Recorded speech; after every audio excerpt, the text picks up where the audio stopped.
السلام عليكم ورحمة الله وبركاته.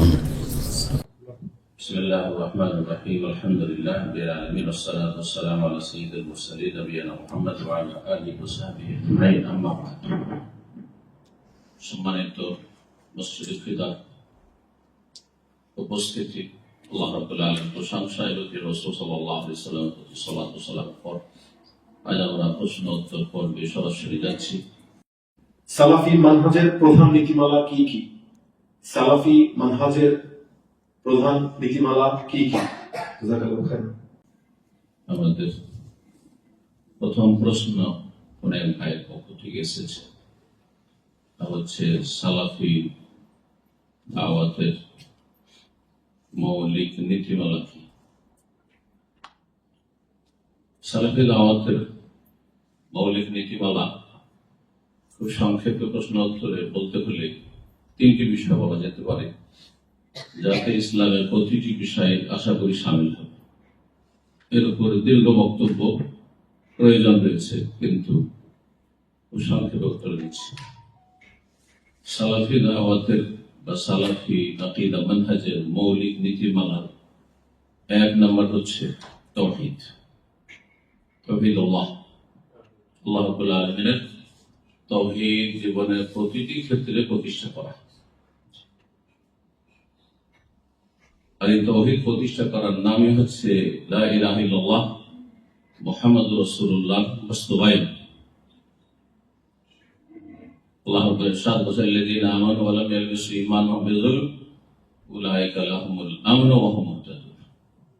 যারা ঈমান নিয়ে আসলো, ঈমানের সাথে জুলমের আর সবচেয়ে বড় জুলম হচ্ছে শিরক, তার সংমিশ্রণ করলো না, তাদের জন্য রয়েছে সার্বিক নিরাপত্তা। যদি সার্বিক দিক থেকে জুলমে মুক্ত থাকে, তাহলে তাদের জন্য আমনুল মুতলাক রয়েছে, সার্বিক নিরাপত্তা রয়েছে। আর যদি বড় জুলম থেকে বিরত থাকে, বেঁচে থাকে, কিন্তু বিভিন্ন পাপের জুলম হয়েছে, জুলমুন নাফস জুলমুল ইবাদ, তাহলে মুতলাক করলাম মোটামুটি নিরাপত্তা রয়েছে, অর্থাৎ সাজা শাস্তির সম্ভাবনা রয়েছে, কিন্তু শেষ পরিণাম তাওহীদ ঠিক থাকার কারণে, বড় শিরক কুফর থেকে মুক্ত থাকার কারণে জান্নাত পাবে ইনশাআল্লাহ। মুতলাক করলাম আল-আমরুল মুতলাক, আল-মুতলাকুল আমর, দুটো কথা আকীদার কিতাবে দিতে উলামায়ে কেরাম উল্লেখ করেছে, দুটোর পার্থক্য দিয়ে ইঙ্গিত করলাম। তাওহীদ এর বাস্তবায়ন, তাহকিক তাওহীদ প্রথম নীতিমালা। দ্বিতীয় নীতিমালা হচ্ছে আল-ইত্তিবা, অনুসরণ করা। রাসূলুল্লাহ সাল্লাল্লাহু আলাইহি ওয়াসাল্লামের খালিস নির্ভেজাল অনুসরণ। কুল ইন কুনতুম তুহিব্বুনাল্লাহ ফাত্তাবি'উনি ইউহিব্বুকুমুল্লাহ ওয়া ইয়াগফির লাকুম যুনুবাকুম আল্লাহু গফুরুর রাহিম। ইত্তিবা খোলাফায়ে রাশিদিনের, তারপর ইত্তিবা সাহাবায়ে কেরামদের জামাতের, খায়রুল কুরুনের। আকীদায় মানহাজে কোরআন সুন্নাহ বুঝের ক্ষেত্রে ফাহমু সালাফিস সালেহ, সালাফিস সালেহ যেভাবে কোরআন সুন্নাহ দলিল নসুসকে বুঝেছেন সেভাবে বুঝতে হবে এবং সেইভাবে অনুসরণ করতে হবে। এই জন্য আল্লাহর সাহাবায়ে কেরাম সম্পর্কে যখন কোরআন নাযিল হয়েছে সেই জামানায় তারা মুমিন মুসলিম ফাইন আমানু বিমিসলি মা আমানতুম বিহি, তাদের মতো করে তোমরা যদি ঈমান নিয়ে আসো ফাকাদ ইহতাদাউ, তাহলে হিদায়াতের পথে থাকবে। তাহলে হচ্ছে সালাফি মানহাজ। ওয়া ইন তাওয়াল্লাইতুম, যদি ফিরে যাও ফাইন্নাহু ফি শিকাক, ওয়া ইন তাওয়াল্লাউ ফাইন্নাহু ফি শিকাক, তারা যদি ফিরে যায় ইত্তিবাকে অনুসরণ থেকে, তাহলে তাদের মধ্যে বিরোধ রয়েছে, ফাটল রয়েছে। ফাসায়াকফিকাহুমুল্লাহ, আল্লাহ তাদের জন্য যথেষ্ট, পেশাব দেওয়ার জন্য, শাস্তি দেওয়ার জন্য, অপরাধের জন্য। ইত্তিবা সুন্নাতের অনুসারী হবে আর তাওহীদ প্রতিষ্ঠাকারী হবে, দুটি নীতিমালা হল। তৃতীয় নীতিমালা তা হচ্ছে তাজকিয়াতুন নাফস, তাজকিয়া, তাওহীদ, ইত্তিবা আর তাজকিয়া। এই ক্ষেত্রে জন্মগত আহলুল হাদিস, জন্মসূত্রে সালাফি, কিন্তু অধিকাংশের মধ্যে দুটি রয়েছে। তাওহীদ হয়তো আছে, বড় শিরক কুফরি নাই, ইত্তেবা আছে, সুন্নাহ আছে, বিদআত নেই, কিন্তু তাজকিয়াতুন নাফস নেই, আত্মার পরিশুদ্ধি নেই। قد أفلح من زكاها وقد خاب من دساها قد أفلح من تزكى وذكر اسم ربه فصلى। তাজকিয়াতুন নাফস কিভাবে হবে? ফরআয়েদ ওয়াজিবাত আদায় করার মাধ্যমে, সুন্নাত মুস্তাহাব নফল বেশি বেশি আদায়ের মাধ্যমে, হারাম নাজায়েজ থেকে বেঁচে থাকার মাধ্যমে, কাবিরা সাগীরা থেকে যথাসাধ্য বেঁচে থাকার মাধ্যমে, এবং অপছন্দের মাকরুহাত থেকে দূরে থাকার মাধ্যমে। আশা করি বুঝতে পেরেছি। প্রশ্ন উত্তর এতটাই যথেষ্ট। 3টি মৌলিক নীতিমালা, তাওহীদ প্রতিষ্ঠা করতে হবে, সুন্নাহর অনুসারী হতে হবে, আর আত্মার পরিশুদ্ধি হতে হবে। বারাকাল্লাহ। একজন ব্যক্তি কিভাবে নির্ভরযোগ্য উৎস থেকে সালাফি মানহাজ শেখা শুরু করতে পারেন? একজন ব্যক্তি কিভাবে সালাফি মানহাজ সঠিক উৎস থেকে গ্রহণ করতে পারবে? আমাদের সালাফি মানহাজের উৎস হচ্ছে কিতাবুল্লাহ, আল কোরআনুল কারীম, এবং সুন্নাত রাসূলুল্লাহ সাল্লাল্লাহু আলাইহি ওয়াসাল্লামের সুন্নাহ হাদিস। হাদিসের ক্ষেত্রে সহিহ অবশ্যই লাগবে, বিশুদ্ধ হাদিস, মকবুল গ্রহণযোগ্য হাদিস। হাদিসে আছে বলা যথেষ্ট নাই, জয়ী জালের কোনো পার্থক্য নাই, কিন্তু হাদিসের নামে চালিয়ে যাচ্ছে, যথেষ্ট নেই। কোরআন কারীম সুরক্ষিত, সুতরাং কোরআন কারীম বলে দেওয়া যথেষ্ট। কিন্তু হাদিসের ক্ষেত্রে জাল জয়ীফের ছড়াছড়ি হয়েছে, সুতরাং বিশুদ্ধ সহিহ হাদিস যা দলিলযোগ্য অথেন্টিক সেই হাদিস, এবং কোরআন হাদিসকে বুঝতে হবে সাহাবায়ে কেরাম এবং স্বর্ণযুগ তাবেঈন, তাবা তাবেঈনের জামানায় যেভাবে কোরআন সুন্নাহর দলিলগুলিকে বোঝা হয়েছে সেখান থেকে নিতে হবে। আপনি খেয়াল খুশি একটি আয়াত নিলেন আর আপনার মতো করে, আপনার মুরব্বীর মতো করে ব্যাখ্যা করে দিলেন, না গোমরাহের সম্ভাবনা রয়েছে। হাদিস নিলেন আর খেয়াল খুশি আপনি আরবি ভাষা জানেন, দেখলেন না যে এই হাদিসটি কিভাবে নবী সাল্লাল্লাহু আলাইহি ওয়াসাল্লাম বলেছেন, কোন উদ্দেশ্যে বলেছেন সেটাও ভাবলেন না। সাহাবায়ে কি আপনার বুঝেছেন সেটা ভাবলেন না, কিভাবে তার বাস্তবায়ন আমল করলেন তাও ভাবলেন না, আর আপনি খেয়াল খুশি হাদিসের ব্যাখ্যা করে দিলেন। তাহলে আপনি খাওয়ারিজ হয়ে যাবেন, না হয় বেদাতি হয়ে যাবেন। যত বেদাতি দল রয়েছে সবাই কোরআন হাদিস পেশ করে, কিন্তু সাহাবায়ে কেরামের আদর্শ পেশ করে না। সালাফি বুঝকে সামনে রাখেন। যেমন কোরআনে কেন উদাহরণ দিই, আল্লাহ জিকিরের আয়াত সবাই পড়ে, আল্লাহর জিকির আয়াত সবাই পড়ে, কিন্তু অধিকাংশরা বেদাতি জিকির করে। উযকুরুল্লাহ যিকরান কাসীরা, সুন্নাতে জিকির করতে হবে, সেটি পূর্ণাঙ্গ বাক্যে হতে হবে।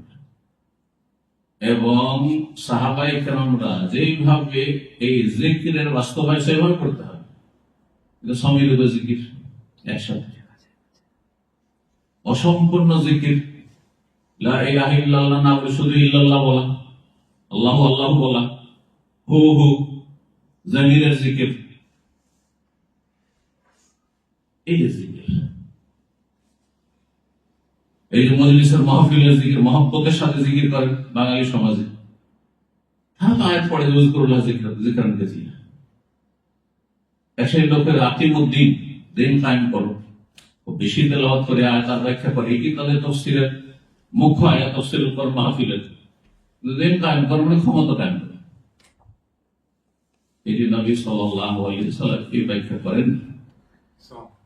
অধিকাংশ আম্বিয়া রাসূলগণ রাষ্ট্রীয় ক্ষমতা আকিমুদ্দিন করেননি আর বলেননি।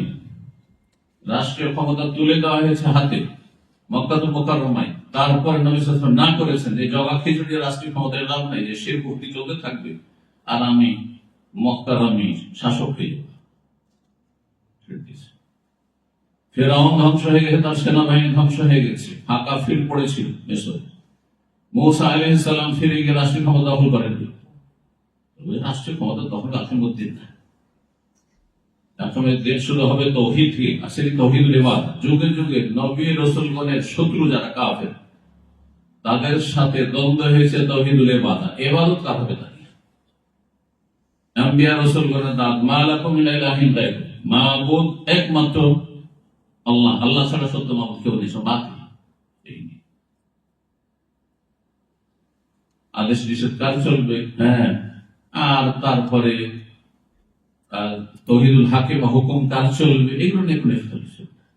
তৌহিদের উপরে গতকালকে আলোচনা হয়েছে, মক্কার কাফেররা মত এসিন আমাদের বিদাতি ভাইরা ইন ফেরু খেফাফান ওয়াসে কালাম, ভারী থাকার হালকা থাকার, পয়সা থাকে আর না থাকে, অভাব থাকা যাই থাকে, আর বেরিয়ে পড়ো না। আল্লাহ রাব্বুল আলামিন যে প্রসঙ্গ বলছে সেটি হচ্ছে জিহাদ ফি সাবিলিল্লাহ, বদর হতে বেরিয়ে পড়ো, তাবুকে বেরিয়ে পড়ো, তাবুক প্রসঙ্গে আয়াত।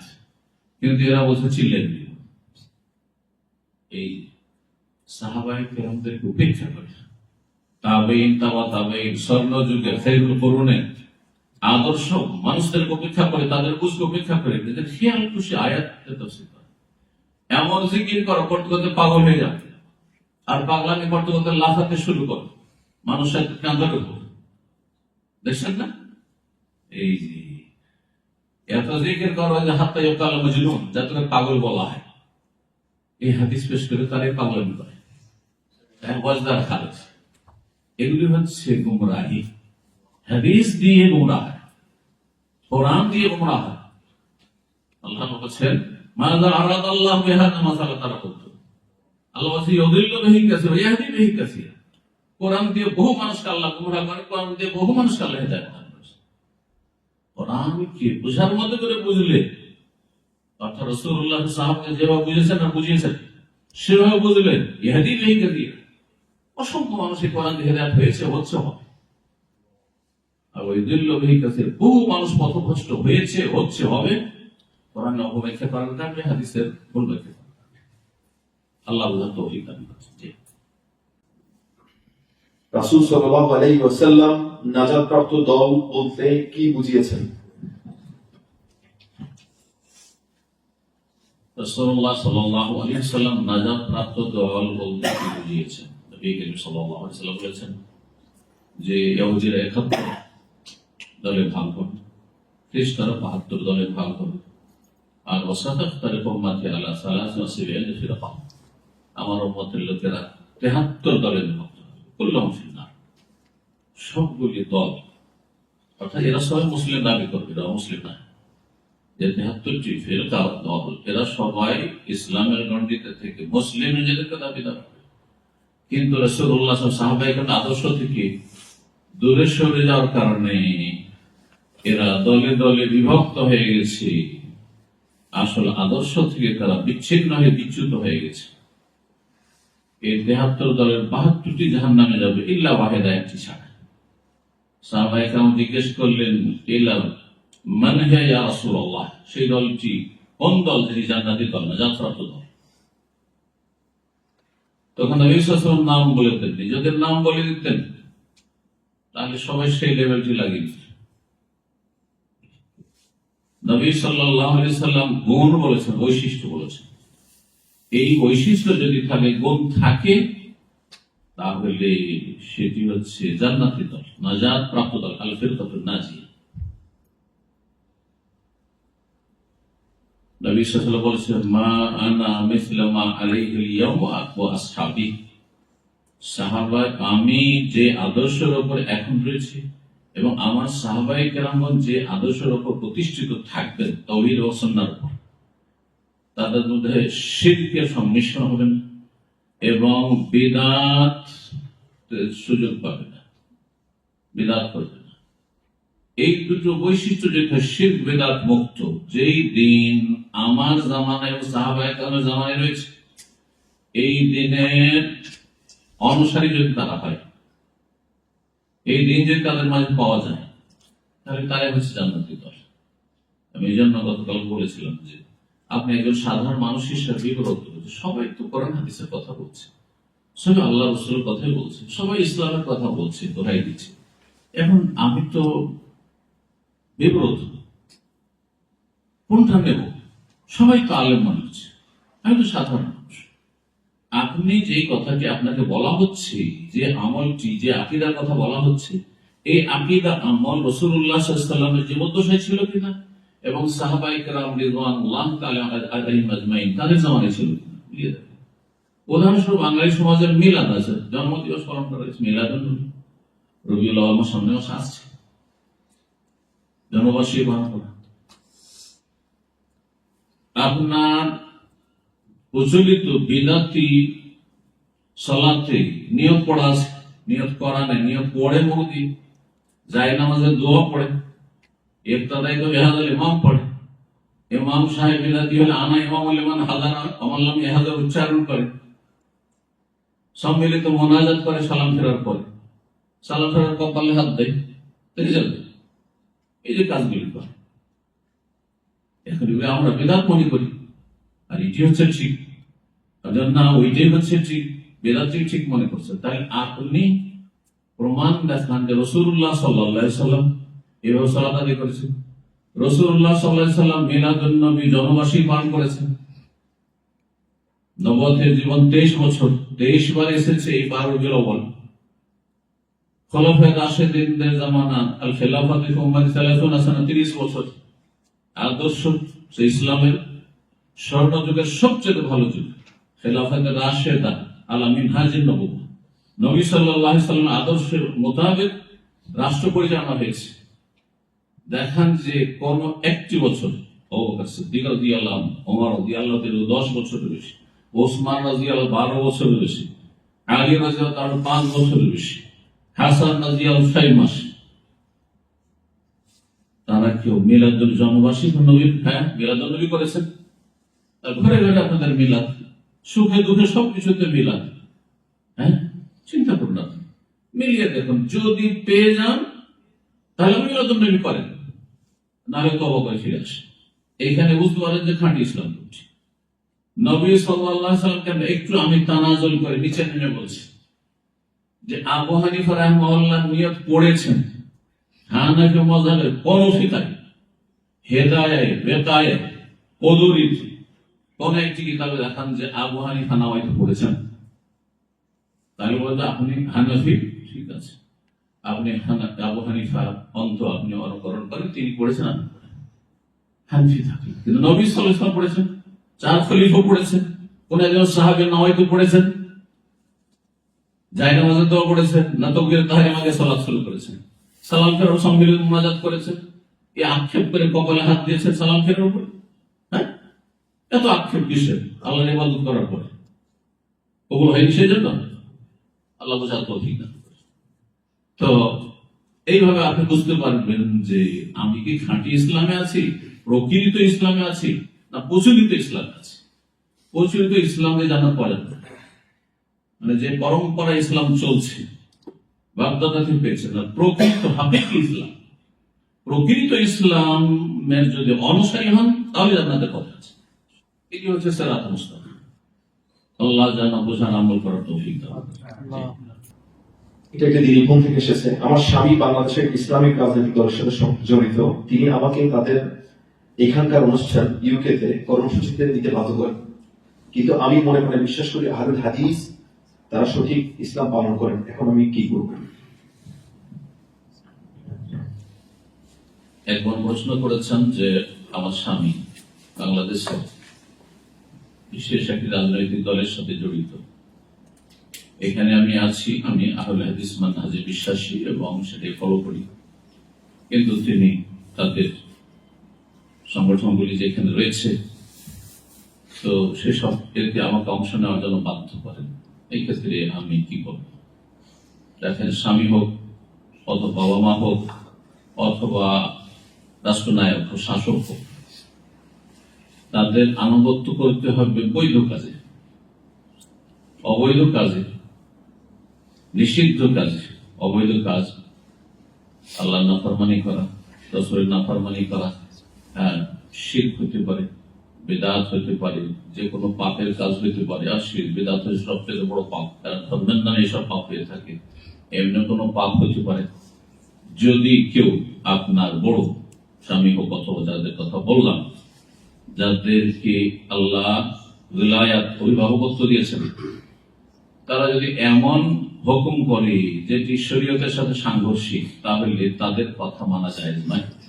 সূরা লুকমান রব্বুল আলামিন ইরশাদ করেছেন, ওয়া ইন জাহাদাকা আলা আন তুশরিকা বি মা লাইসা লাকা বিহি ফালা তুতিহুমা। বাপ মা তারা যখন ওদের শিরক করতে বলে, যে শিরকের সনদ দলিল আমার কাছে নেই, সেই ধর্ম নাই, শিরকের ধর্ম আল্লাহ কখনো নাযিল করেন, ফালা তুতিহুমা, তাদের কথা মানবে না। নবী সাল্লাল্লাহু আলাইহি ওয়াসাল্লাম বলেছেন, লা তাআতা লি মাখলুকিন ফি মাসিয়াতিল খালিক। স্রষ্টার নাফরমানি করে, রবের নাফরমানি করে কোন সৃষ্টির আনুগত্য করার কোন অবকাশ নেই, সুযোগ নেই। ইন্নামা তাআতু ফিল মারুফ। আনুগত্য করতে, কথা মানতে হবে বৈধ ক্ষেত্রে, মারুফ মানে মারাফা শারআ, শরীয়তে যেটি পরিচিত জায়েজ, সেই ক্ষেত্রে, অবৈধ ক্ষেত্রে নয়। বিদআতি সংগঠনের সাথে জড়িত হতে বলছে বা সেখানে উপস্থিত হতে বলছে, এটি তার অন্যায়। সুতরাং সে অন্যায় কথায়, অন্যায় আদেশে, নিষিদ্ধ হারাম আল্লাহর অসন্তুষ্টির কাজে স্বামীর আনুগত্য করা জায়েজ নাই। এই জন্য বলবেন যে দেখেন, পারিবারিক ক্ষেত্রে যে কোনো আপনার জায়েজ আদেশ হোক, আমি সব মানতে রাজি, কিন্তু ধর্মীয় বিষয়, যে দিনকে আমি সত্য বুঝেছি, তাওহীদ সুন্নাহ বুঝেছি, শিরক বিদআত বুঝেছি, গুমরাহি বুঝেছি, বাতিল ফিরকাকে চিনতে পেরেছি, তো তাদের সাথে আমি অংশ নিতে পারছি না, এই অধিকার নেই, এটা করবেন না। যদি দেখেন যে নিরুপায়, আর আশা করি এসব দেশে এই রকমের জবরদস্তি করার কোন সুযোগ নেই। হ্যাঁ, যে স্বামী, বাবা মায়ের তো এই কর্তৃত্ব নেই, হয়েছে জবরদস্তি করবে, স্বামী কি করে জবরদস্তি করবো, অন্যায় করে আমি এটা করব না, আইনত সে হেরে যাওয়ার কাছে, তাহলে প্রয়োজন আইন না ফেরবে। কিন্তু যদি দেখেন যে তালাকের পরিস্থিতি তৈরি হয়ে যাচ্ছে, বাংলাদেশে আছে না, যেখানে মানুষ নিজের হাতে আইন তুলে নিতে পারে খুব সহজে, হ্যাঁ, মাফ করবেন এই কথাটি বলার জন্য।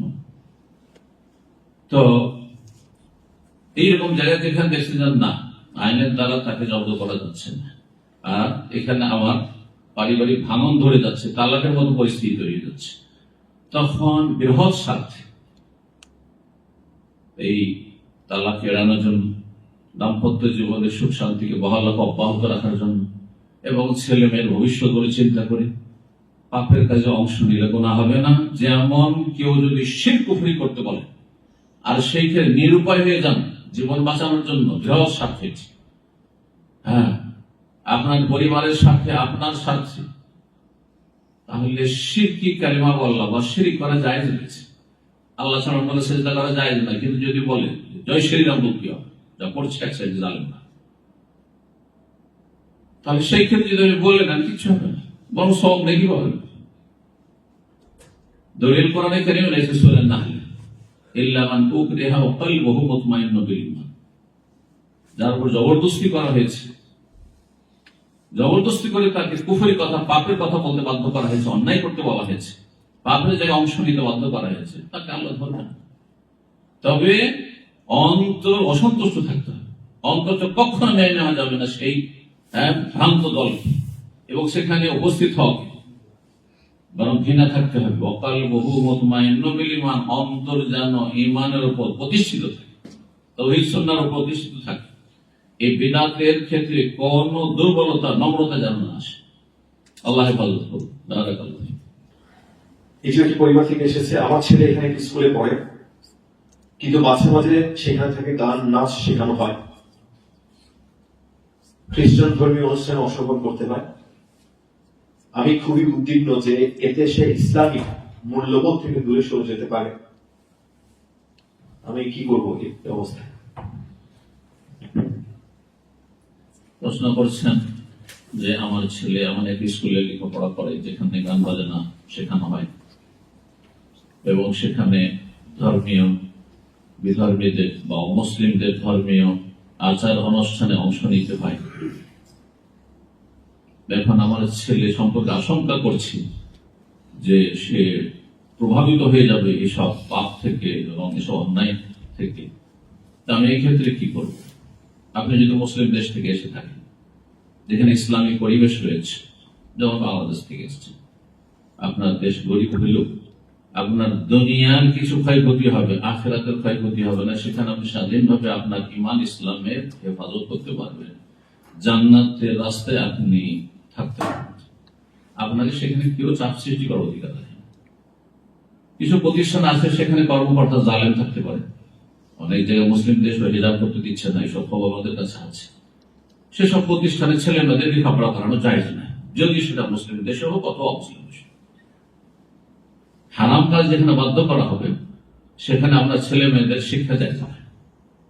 হারাম কাজ থেকে বেঁচে থেকে যদি লেখাপড়া করান, আর সেখানে প্রতিকূল পরিবেশ রয়েছে, আর আপনি যদি মোটামুটি নিশ্চিত থাকেন যে আমি বাড়িতে ঈমান ইসলামী তরবিয়তের মাধ্যমে আর মসজিদ মুখী করে রাখার মাধ্যমে মসজিদের আশেপাশে বসবাস করি, মসজিদের দিনী শিক্ষার ব্যবস্থা রয়েছে, আর সেখানে আমার ছেলে মেয়েদের ভবিষ্যতের হেফাজত করতে পারবো, তাদের আখিরাতের, তাহলে হয়তো থাকা যেতে পারে বেশ কিছু শর্তের সাথে। কিন্তু যেখানে ঝুঁকিপূর্ণ অবস্থা আর আপনার জন্য উত্তম বিকল্প রয়েছে, মুসলিম দেশের সাথে আপনার সম্পর্ক, সেখানে আপনি যে কোনো সব ফিরে যেতে পারবেন, সেখানে আপনার ছেলে মেয়েদের হেফাজত, ঈমান ইসলামের হেফাজত খুব সহজ হবে তুলনামূলক। তাহলে আপনার জন্য এরকম খারাপ পরিবেশে, প্রতিকূল পরিবেশে থাকা যায় না, এবং এইসব প্রতিষ্ঠানে লেখাপড়া করানো যায় না যেখানে পাপ করতে বাধ্য করা হচ্ছে, পাপ শিখতে বাধ্য করা হচ্ছে, হারাম নাজাজে লিপ্ত হইতে হচ্ছে। আল্লাহ হেফাজত। জি, এটি আমাদের ইন্ডিয়ান কমিউনিটি থেকে এসেছে। আমি আহলুল হাদিসের অনুসারী, কিন্তু আমার মেয়ে এখানে একটি হানাফি মাদ্রাসায় পড়েছে। এখন সে আমার কথা শুনছে না, এবং সে দৃঢ়ভাবে বিশ্বাস করে আশআরি মাতুরিদি আকীদাই সঠিক। আমি কি করতে পারি?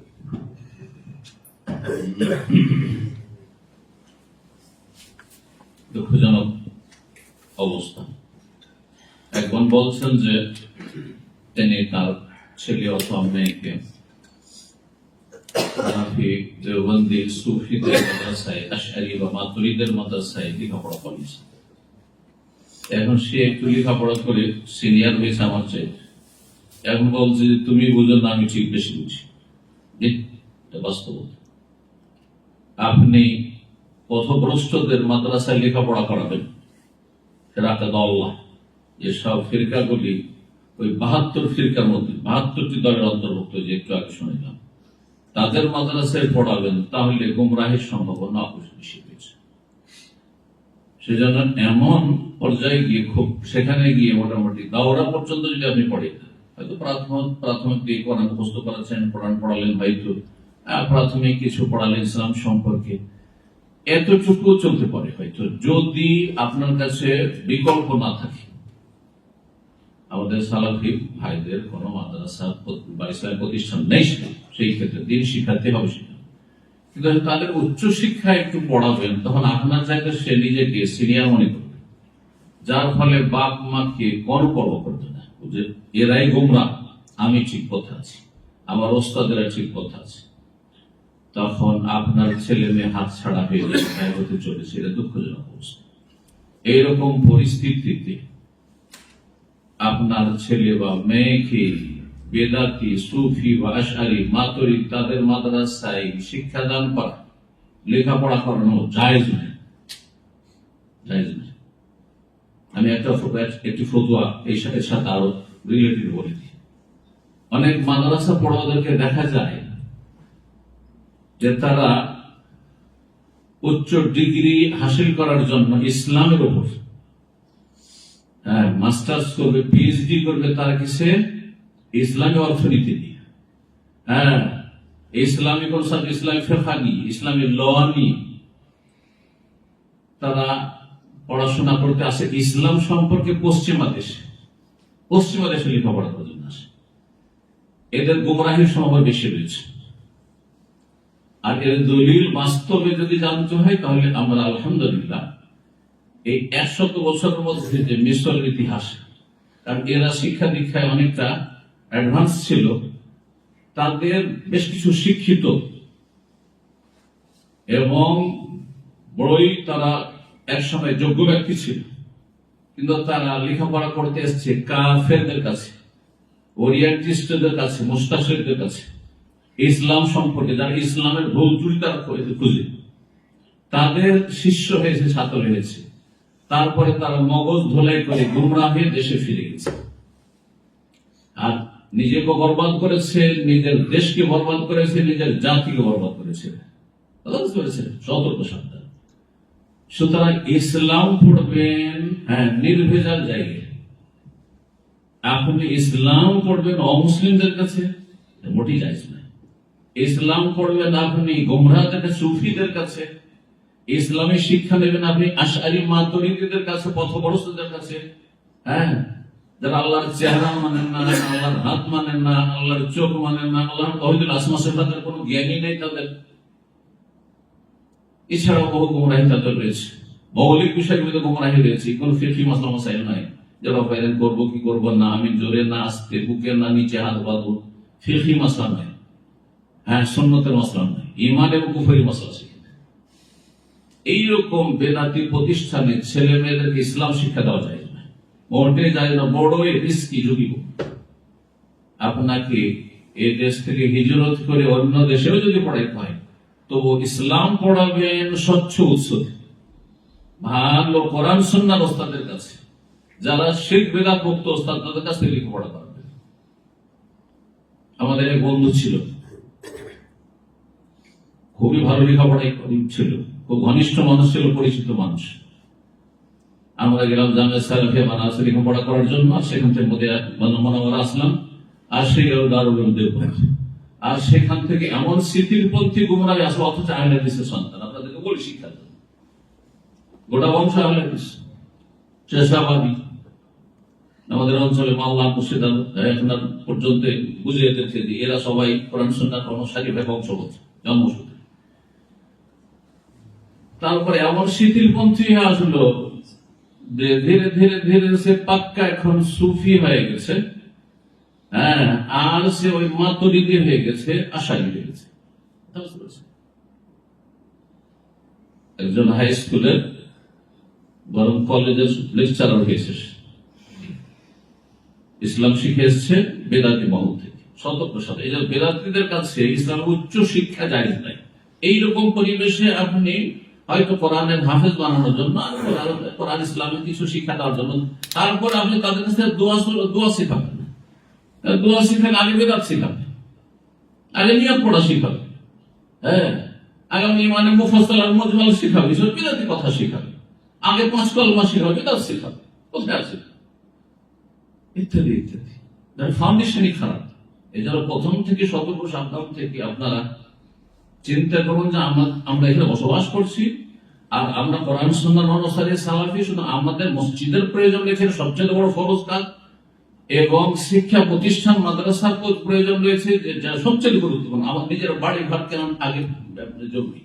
নবী সাল্লাল্লাহু আলাইহি ওয়াসাল্লাম প্রথমে এসে মসজিদে কুবা তৈরি করেছেন, মসজিদে নবী তৈরি করেছেন, আর তখনকার যুগে মসজিদে কুবা, মসজিদে নবী, মাদ্রাসাও ছিল, স্কুলও ছিল, কলেজও ছিল, সবকিছু সেখানে লেখাপড়া হয়েছে, সমস্ত কিছু হয়েছে। এসব দেশে যদি বসবাস করতে হয়, তো বিদাতের শরণাপন্ন হয়ে সেখানে ইসলাম শিখাবেন না, মোটেই না। আল্লাহ বুঝার এবং সংশোধন করার এবং সতর্ক হওয়ার তৌফিক দান করুন। আমাদের দিনী ভাই থেকে এসেছেন, আমার স্ত্রী ও সন্তানরা পাশ্চাত্য সংস্কৃতির প্রভাবে অনেকটাই বদলে গেছে। পরিবারে আমার কথার কোনো মূল্য নেই, তাই আমি দেশে ফিরে যাওয়ার কথা ভাবছি একা। কারণ আমি আশঙ্কা করছি তাদের কারণে আমি আমার ইসলামিক জীবন মূল্যবোধ হারিয়ে ফেলতে পারি। ওস্তাদ অনুগ্রহ করে আমাকে পরামর্শ দিন। জি, আপনার ছেলে মেয়ে এখানে আছে, আর এখানে প্রতিকূল অবস্থায় লেখাপড়ার কারণে তারা এখন ভুল পথে পরিচালিত হয়ে গেছে। এখন তাদেরকে আমি পারছিও না সামলাতে, তারা আমার কথা শুনছেন না, বরং আমার ঈমান ইসলাম নিয়ে ঝুঁকি তৈরি হয়েছে। এখন আমি ইচ্ছা করেছি যে আমি দেশে ফিরে চলে যাব। খুব ভালো সিদ্ধান্ত। যারা নাবালক নাবালিকা রয়েছে তাদেরকে আপনি নিজের আয়ত্ত রাখতে পারবেন, তাদেরকে নিয়ে চলে যান নিরাপদ স্থানে। আপনি মুসলিম দেশ থেকে এসেছেন, মুসলিম দেশে ফিরে যান, সেখানে আপনার ছেলে মেয়ে আপনি অন্তত আপনার জান্নাতের রাস্তাটাই সুরক্ষিত করবে, জাহান্নাম থেকে বাঁচতে পারে, বাঁচাতে পারে, এখনো সুযোগ আছে, ফিরে চলে যান। আর বড়রাকে নাসিহা করবে, কারণ বল প্রয়োগ তো করা যাবে না, বলবেন যে চলো বাবা আমরা চলে যাচ্ছি, তোমরা চলো, যদি যাই তো বলবে আলহামদুলিল্লাহ, আর যদি না যায় তো আলহামদুলিল্লাহ, করলে হাল করবেন। আম্বিয়া রাসূলগণের জীবনে এইরকম নজির রয়েছে। নূহ আলাইহিস সালামের ছেলে কাফের, ইব্রাহিম আলাইহিস সালামের বাবা কাফের, আর নবী রাসূলের স্ত্রীরা অনেকে কাফেরা থেকেছে, যখন পারেননি তারা চেষ্টা করেননি, আমাদের যেহেতু অনেক বেশি চেষ্টা করেছে, তো এরকম প্রতিকূল অবস্থায় পড়ে গেলে তখন আল্লাহ আপনাকে ধরবেন না। কিন্তু এইখানে নেঠে গেলে তাদের মায়া মমতা করে যে ইসলাম যাবে যা, কিন্তু আমি ছেলে মেয়েদের ছাড়বো না, তো জাহান্নামে হালাকু ওয়াহালাকু জামিআন, সবাই ধ্বংস হয়ে যাবে, ছেলে মেয়েও ধ্বংস হয়ে যাবে আর আপনিও ধ্বংস হয়ে যাবেন। আনফুসাকুম, আপনি একাই যেতে চাচ্ছেন, যদি না করেন কাউকে কেউ শুনলো না, আপনি নিজেকে বাঁচান আগে। ও আহলিকুম, তারপরে পরিবার, পারলে বাঁচান, না পারলে ছেড়ে একাই বাঁচুন। আল্লাহ রাব্বুল আলামিন মুসলিম ভাই বোনদের হেফাজত করুন। আমার একজন বন্ধু সবসময় আমাকে নামাজ, ইসলামিক ক্লাস ও ভালো উপদেশ এর আহ্বান করে থাকেন, কিন্তু আমি তাকে পছন্দ করি না। বরং যারা নামাজ পড়ে না, খারাপ কাজ করে, তাদের সঙ্গে আমার কাছে বেশি ভালো লাগে। ওস্তাদ অনুকূল আমাকে পরামর্শ দিন। প্রথম কথা দোয়া করবো যে আল্লাহ আপনাকে হেদায়েত দান করুন এবং আপনাকে আল্লাহ জাহান্নামের রাস্তাতে ফিরে আসার তৌফিক দান করুন। আপনার অনিষ্ট থেকে আপনার আশেপাশে যারা বসবাস করে তাদেরকে আল্লাহ রক্ষা করেন। আপনি একজন নামাজি মানুষকে পছন্দ করেন না, এটা ঈমান নষ্ট করে দিতে পারে। একজন ধার্মিক লোককে, একজন আল্লাহ ভীরুকে, ভালো মানুষকে যে ব্যক্তি পছন্দ না করবে, ঈমান ভঙ্গকারী বিষয়। কোন মুসলিমকে কেউ যদি দাড়ির জন্য ঘৃণা করে, উদাহরণস্বরূপ, অথবা টাকনার উপর কাপড় দেখে ঘৃণা করে, অভদ্র বলে আখ্যায়িত করে, ইসলামের বিধান যদিও মানে কিন্তু ঘৃণা লাগে, কেউ নামাজ পড়তে বলে সেই জন্য তাকে ঘৃণা করে, তাহলে সে মুসলিম থাকবে না। আপনি যখন নাসিহত চেয়েছেন, প্রথম কথা আপনার ঈমান ইসলাম রক্ষা করেন, কারণ আপনার ঈমান ইসলাম ঝুঁকিপূর্ণ অবস্থায় রয়েছে, হয়তো নষ্ট হয়ে গেছে। লা তাতাযুরু কাদ কাফারতুম বা'দা ঈমানিকুম। আল্লাহ এই শ্রেণীর লোক যারা ইসলামের বিধিবিধান নিয়ে উপহাস করে, মুসলিমদেরকে নিয়ে উপহাস করে, ইসলামের কারণে, তার রূপ চেহারার কারণে, তার চলাফেরার কারণে নয়, বরং তার ইসলামের বিধিবিধান পালনের কারণে, অথবা ঘৃণা করে, এদের সম্পর্কে আল্লাহ বলছেন যে এই ওজোর পেশ করে আল্লাহ আপনি বাহানা করে মুসলিম এক সময় হয়েছিল, কিন্তু এখন কাফের হয়ে গেছে। এই জন্য ভালো মানুষদেরকে ভালোবাসতে হবে, আল্লাহকে ভালোবাসতে হবে, রসুলকে ভালোবাসতে হবে, আল্লাহ রসুলকে যারাই ভালোবাসে তাকে তাদেরকে ভালোবাসতে। এটি হচ্ছে আল ওয়ালা, যে আকীদার বিষয়। আমাদের ভালোবাসার বুনিয়াদ হবে আল্লাহ এবং রাসূল ভিত্তিক। যে যত বেশি আল্লাহ এবং তার রাসূলকে ভালোবাসে, কোরআন এবং সুন্নাহকে ভালোবাসে, দলিলকে ভালোবাসে, তাওহীদ সুন্নাহকে ভালোবাসে, শিরক বিদআতকে ঘৃণা করে, তাকে তত বেশি ভালোবাসে। এজন্য আম্বিয়া রাসূলগণকে সবচেয়ে বেশি ভালোবাসে, সাহাবায়ে কেরামগণকে তারপরে সবচেয়ে বেশি ভালোবাসে। হ্যাঁ, তারপরে আইম্মায়ে কেরাম, তাবেঈন, তাবেঈন, আইম্মায়ে কেরাম, যারা যত ভালো মানুষ তত ভালোবাসে তাদেরকে। কথা বোঝা গেছে না? এই যদি আপনার ভালোবাসার মাপকাঠি থাকে, তাহলে আপনার ঈমান ঠিক আছে না? আল্লাহর রাস্তায় ভালো মানুষদেরকে ভালোবাসুন এবং ভালো মানুষদের সাথে চলাফেরা করুন, আত্মীয়তা রাখুন, সুসম্পর্ক রাখুন, আর যারা খারাপ তাদের সংসর্গ ত্যাগ করুন। মানুষের গোমরাহের একটি গুরুত্বপূর্ণ কারণ হচ্ছে খারাপ সঙ্গী। অধিকাংশ মানুষ, অধিকাংশ ছেলেমেয়েরা খারাপ হয় অসৎ সঙ্গীত কারণে, অসৎ সঙ্গীত কারণে। এই জন্য নবী সাল্লাল্লাহু আলাইহি ওয়াসাল্লাম বলছেন, আল মারউ আলা দীনি খালিলি, মানুষ নিজের বন্ধুর ধর্মের উপর থাকে। যাকে ভালোবাসেন, যে আপনার বন্ধু, তার ধর্মের আপনি অনুসারী। আপনি বলেন আর না বলেন, ফালিয়ানজুর আহাদুকুম মাইয়ুখালিল, প্রত্যেকে যেন একটু চিন্তা করে দেখে, ভেবে দেখে যে কার সাথে তোমার দোস্তি বন্ধুত্ব। আল মারউ মা মান আহাব্বা ইয়াউমাল কিয়ামah, কিয়ামতের দিন হাসর হবে যে যাকে ভালোবাসে তার সাথে। আপনি বেনামাজিদেরকে ভালোবাসেন, তাদের সাথে জাহান্নামে যাবেন।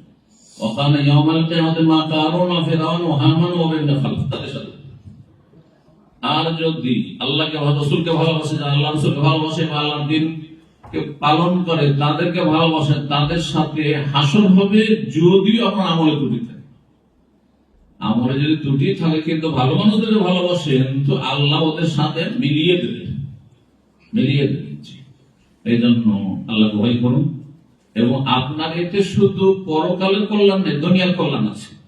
ভালো মানুষ যদি আপনার উপকার না করে, কমপক্ষে ক্ষতি করবে না। ভালো মানুষের সর্বনিম্ন পরিচয় হচ্ছে যে যদি কোনো কাজের নাও আসা মানে জীবনে কোনো একটি পয়সা লাভ করে দেয়নি, আমার ক্ষতি করবে না, আমার মানহানি করবে না, আমার শত্রুতা করবে না, আমাদের ছোট করবে না। কিন্তু খারাপ লোক আপনার দুনিয়ার সব ধ্বংস করবে। আপনি তো দুনিয়াকে সব করতে থাকেন কমপক্ষে, আর আখেরাত তো অধিকাংশ লোকের আখেরাত সম্পর্কে উদাসীনতা, গাফিলতি। দুনিয়ার ক্ষেত্রে যদি চালাচ্যুত হন, তো আপনি ভালো মানুষদের সাথে থাকলে অন্তত আপনি ক্ষতিগ্রস্ত না, দুনিয়াতে ক্ষতিগ্রস্ত না, আখেরাতে ক্ষতিগ্রস্ত না। আল্লাহকে ভয় করুন। আবার বলছি, ভালো অপূর্ণ মাস সাদেকি, আল্লাহকে ভয় করো, অপূর্ণ মাস সাদেকি, আর সত্যবাদীদের সাথে থাকো। এই কথা প্রসঙ্গে বলি যে বেদাতি পথভ্রষ্ট যত দল রয়েছে এই বাহাদুর, তারা কোরআন হাদিস বলে কিন্তু নিজের খেয়াল খুশি ব্যাখ্যা করে। তার একটি প্রমাণ এই আয়াতটি। বাংলাদেশে একটি বই লেখা হয়েছে, পীরেরা লিখেছে, পীর ধরার অকাট্য দলিল, হয়তো অনেকে পড়েছেন বইটি, আর না পড়া ভালো জনগণ। কারণ কানাকা হাইকোর্ট দেখা হয়েছে, আপনার সারা জীবনে হাইকোর্ট দেখেন, তারা বলছেন যেটাকে বলবো হাইকোর্ট সেটাই হাইকোর্ট। তো এই আয়াত পেশ করেছে, কয়েকটি আয়াত কোরআন থেকে পেশ করেছে পীর ধরা ফরজ। তার একটি হচ্ছে কোন মাস ছাড়া দেখেন সত্যবাদীদের সাথে হয়ে যাবে, মানে পীরের মুরিদ হয়ে যাবে। পীরেরা সত্যবাদী, আর সত্য হলে আল্লাহ সম্পর্কে সত্য হবে, আল্লাহ সর্বত্র বিরাজমান, তো মিথ্যু যারা বলছে আল্লাহ সব জায়গায় বিরাজমান, সব কিছু বিরাজমান। যারা বলছে নবী হায়াতুন নবী, কাযযাবিন, মিথ্যু। তাহলে আল্লাহ সম্পর্কে মিথ্যা কথা বলছে, রসুল সম্পর্কে মিথ্যা কথা বলছে। রসুল নূরের তৈরি, সুফিরা বলে না, পীরেরা বলে না, সবাই বলছে, তারা মিথ্যু। বলছে আল্লাহর হাত, আল্লাহর চোখ নেই, হ্যাঁ আল্লাহর চেহারা নেই, মিথ্যু। কোরআন বলছে আছে, আর ফৌজ রাব্বিকা তাবারাকাল্লাযী বিয়াদিহিল মুলক ওয়া লা তুসনা আলাইহি, চোখ আছে, মিথ্যু। যারা আল্লাহ সম্পর্কে মিথ্যা কথা বলতে পারে, রসুল সম্পর্কে মিথ্যা কথা বলতে পারে, হ্যাঁ ইসলাম সম্পর্কে মিথ্যা ব্যাখ্যা দিয়ে অপব্যাখ্যা করতে পারে, তারা আবার সাদেকিন হয়ে গেল নাকি? সাদেকিন ওরাই যারা আল্লাহ সম্পর্কে আগে সত্য কথা বলে, রসুল সম্পর্কে সত্য কথা বলে, দিন ইসলাম সম্পর্কে সত্য কথা, দলিল ভিত্তিক কথাবার্তা বলে, আর মানুষের সাথে সত্য কথা বলে, আচার আচরণে, চলাফেরার ক্ষেত্রে, ব্যবসা বাণিজ্য, দুনিয়াদারির ক্ষেত্রে, সমস্ত ক্ষেত্রে ভালো মানুষদের সংসর্গ গ্রহণ করে। এটি হচ্ছে আয়াতের উদ্দেশ্য। কিন্তু কিভাবে অপব্যাখ্যা করে পীরের মুরিদ বানানোর দলিল হচ্ছে কোন মাসলা, সতর্ক সাবধান। এই জন্য বলেছি আমি প্রথম প্রশ্নের উত্তরে যে শুধু কোরআন হাদিস মানি, আমি কোরআন হাদিসের কথা বলি, এটা যথেষ্ট না। খারিজি জঙ্গিও বলে, আইনকে হাতে তুলে নেয় জঙ্গিরা, খাওয়ারেজ, আর তারাও কোরআন আয়াত পড়ে, হাদিস পড়ে না, যথেষ্ট না। তোমরা জাহান্নামের কুকুরেরা। তাহলে কোরআন হাদিসকে বুঝতে হবে কিভাবে? যেভাবে রাসূলুল্লাহ সাল্লাল্লাহু আলাইহি ওয়াসাল্লাম সাহাবায়ে কেরাম বুঝেছেন। আমি এখানে এই পয়েন্টে বলি, কোন মাস ছাড়া দেখেন আয়াত নাযিল হয়েছে কার উপর? পীরদের উপর না নবীর উপর? নবীর কাছে না। আচ্ছা, নবী সাল্লাল্লাহু আলাইহি ওয়াসাল্লাম এই আয়াত সাহাবায়ে কেরামদের বুঝিয়ে দিয়েছেন, আমল করেছেন সাহাবায়ে কেরাম না করেননি? না, আপনারা আমল করেছেন, সাহাবায়ে কেরাম প্রতিটি আয়াত আমল করেছেন। তাহলে যদি কোন মাস ছাড়া দেখেন মানে পীর ধরার দলিল হয়, তো তাদের পীর কে ছিল বলেন? নবী সাল্লাল্লাহু আলাইহি ওয়াসাল্লাম পীরের প্রয়োজন ছিল না। তারপরে আবু বকর পীর ছিলেন, ওমর পীর ছিলেন, ওসমান পীর ছিলেন, আলী পীর ছিলেন, কে পীর ছিলেন? হ্যাঁ দেখেন, তাহলে বোঝা গেল এই ধর্ম হচ্ছে প্রচলিত ধর্ম, পীর মুরিদের ধর্ম, সুফি ইসলামের ধর্ম, এটা প্রকৃত ধর্ম নয়। বুঝতে পেরেছেন? আল্লাহ বুঝার তৌফিক দান করুন। খাওয়ারিজদের সাথে চলাফেরা করার বিধান কি? খাওয়ারিজদের সাথে চলাফেরার বিধান কি? দিনের ক্ষেত্রে চলাফেরা জায়েজ নয়, মানে ধর্মীয় আচার অনুষ্ঠানে আপনি তাদের অংশ নেবেন, বেদাতীদের, এটি মোটেই জায়েজ নয়। কারণ তারা হচ্ছে আগুনের মতো, আগুনের পাশে বসলে জ্বালিয়ে দেবে, সুতরাং সতর্ক সাবধান। কিন্তু দুনিয়ার যদি লেনদেন হয়, ব্যবসা বাণিজ্য, আদান প্রদান, ধার কর্জা নেওয়া, তাহলে অমুসলিমদের সাথে জায়েজ রয়েছে। নবী সাল্লাল্লাহু আলাইহি ওয়াসাল্লাম ইহুদিদের থেকে ধার কর্জা নিয়েছেন, বন্ধ করে রেখেছেন, সে অবস্থায় নবী সাল্লাল্লাহু আলাইহি ওয়াসাল্লাম ইন্তেকাল করেছেন, তাহলে ব্যবসা বাণিজ্যের ক্ষেত্রে যেমন মুসলিমের সাথে জায়েজ, তেমন অন্যান্য বাতিল ফিরকা বিদআতি গুমরাহ খাওয়ারিজ হোক আর অন্যরাই হোক, তাদের সাথে জায়েজ রয়েছে দুনিয়াদারি করা। কিন্তু ধর্মীয় ক্ষেত্রে কোন রকমের সহযোগিতা অথবা তাদের সাথে উপস্থিতি এসব জায়েজ নয়। The next question, আযান ও ইকামতের আগে বিসমিল্লাহ বলার বিধান কি? আযান ও ইকামতের আগে বিসমিল্লাহ বলার বিধান কি? বেদাত, জায়েজ নয়, গুনাহ। কোনো প্রমাণ নেই যে আযান দেওয়ার আগে বিসমিল্লাহ বলুন। এর সাথে আরো বলি, আমাদের অনেক ভাইরা আমাকে জিজ্ঞাসা করেছেন, যেহেতু আমার দীর্ঘ অভিজ্ঞতা এর ময়দানে, যে অনেকেই অজান্তে তাকবীরে তাহরিমার আগে বিসমিল্লাহ বলে সালাত শুরু করে, বিসমিল্লাহ তারপর আল্লাহ, এটিও বেদাত। তো যেটা নেই ধর্মের ক্ষেত্রে, দিনের ক্ষেত্রে, আর সেটা আপনি পালন করছেন দিন মনে করে, যদিও সেটাকে সুন্নাত মুস্তাহাব বলেন তবু জায়েজ না। যেমন সম্মিলিত মোনাজাত, যদি মনে করেন যে সম্মিলিত মোনাজাত ফরজ নামাজের পরে মুস্তাহাব, তবু বেদাত। ওয়াজিব মনে করলো বেদাত, আর যদি মুস্তাহাব করলে ভালো, তবু বেদাত। কিন্তু আপনার প্রয়োজন, আপনার এমন কোন পরিস্থিতি যে বিশেষ দোয়া করতে হবে নাকি, আপনি একই করবেন।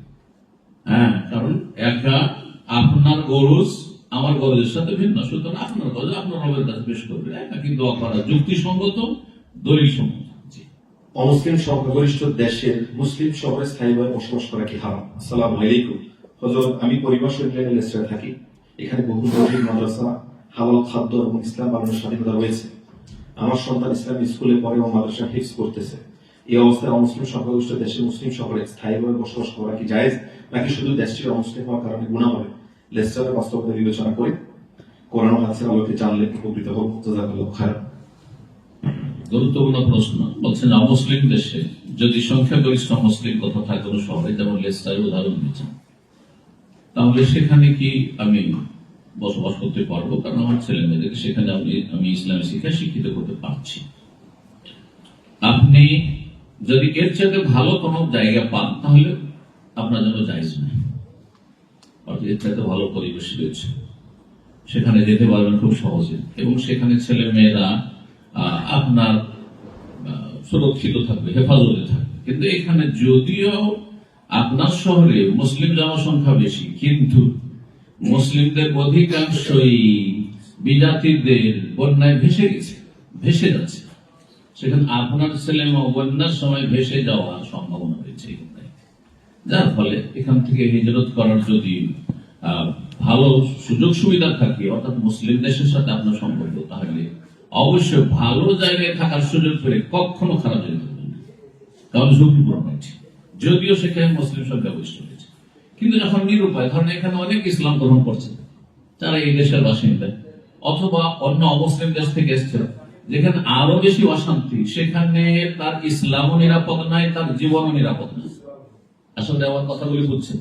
কিছু কিছু ধরেন অমুসলিম দেশ আছে বা পরিবেশ আছে, সেখানে আপনার ইসলামও নিরাপদ নয়, ইমানও নিরাপদ নয়, আর আপনার জীবনটাও নিরাপদ নয়, পরিবারও নিরাপদ নয়।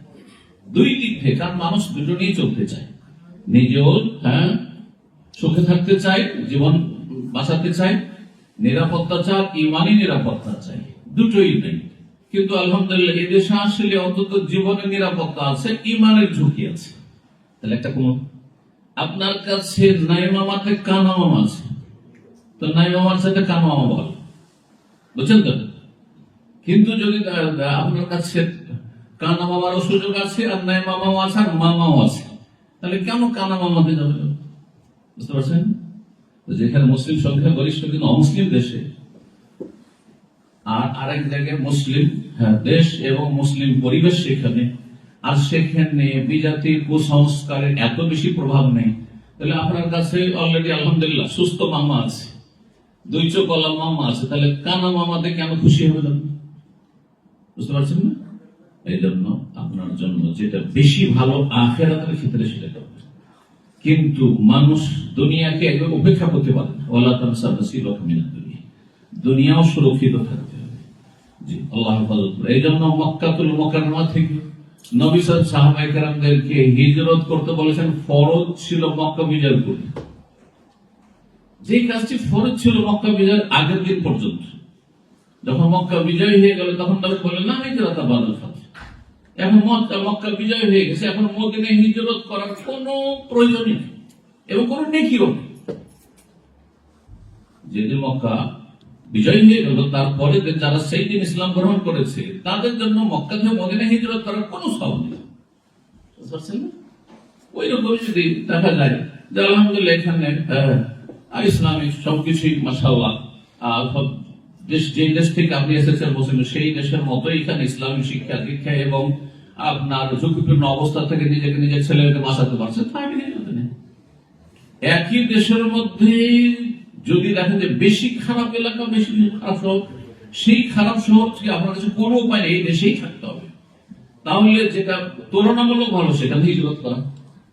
যেখানে দেখছেন অনেক শহর সেখানে একেবারে মুসলিম সংখ্যা কম, মসজিদ পাওয়া যায়, ছেলে মেয়েকে নিয়ে যে মসজিদে যাবো দিনই শিক্ষার কোনো ব্যবস্থা নেই। কিন্তু আপনি দেখছেন যে এখানে ডিস্ট্রিক্টে অথবা মিনামে আলহামদুলিল্লাহ অনেকটা ভালো আছে, তাহলে আপনি এখানে হিজরত করবেন যদি আপনি মুসলিম দেশে যাওয়ার মতো কোনো সুযোগ না পান।